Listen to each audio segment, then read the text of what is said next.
So hello Lakwacheros! For today's video, nandito na tayo sa Taichung City. This is the third largest city in Taiwan at nasa central Taiwan siya. And for today nga, nandito tayo ngayon sa Rainbow Village. Ito yung super colorful na village na maraming wall paintings. Buong house, buong villages, may mga paintings all over. And even yung floorings niya, may mga paintings din. Napakaganda, super relaxing dito. Pagpasok mo pa lang sa main entrance, ayan, si Kuya, may street performer na kumakanta. And then madami ding tourist na pumupunta. So, pasukin natin itong Rainbow Village.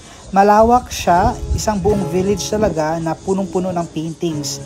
Yung mga walls and even the roofings and the floorings. Ayan, so pasok tayo. Ito yung main entrance niya pagkapasok mo sa mismong village na talaga.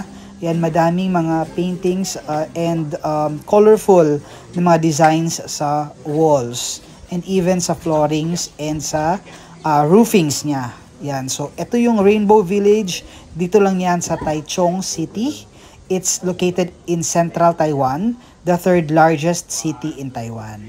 Ayan, so even yung mga comfort rooms and different villages, may mga colorful paintings.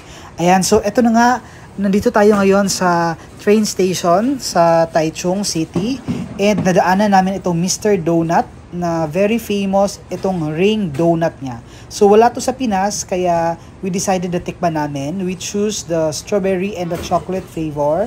So for only 39 New Taiwan dollars. Abangan nyo yung reels ko dyan at yung feedback dyan. Ayan, so ito na nga, sasakay kami ng high-speed train dito sa Taichung City at papunta kami doon sa Zuying. Itong Zuying, doon naman located yung Howli Farm or yung Zongxi Flower Market. So pupuntahan natin yon kasi maganda din doon, madaming flowers na nag-bloom yan. So Zuying yung destination natin.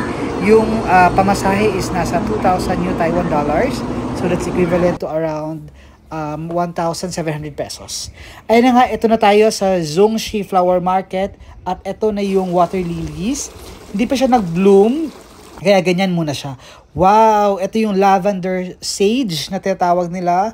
Super ang lawak ng farm ng flower market na ito. Ang ganda talaga.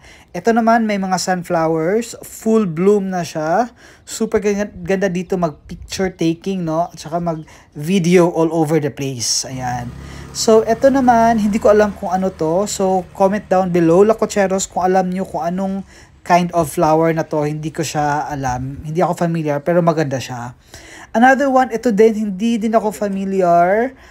Comment down below, Lakwacheros, kung alam nyo yung name ng flower na ito.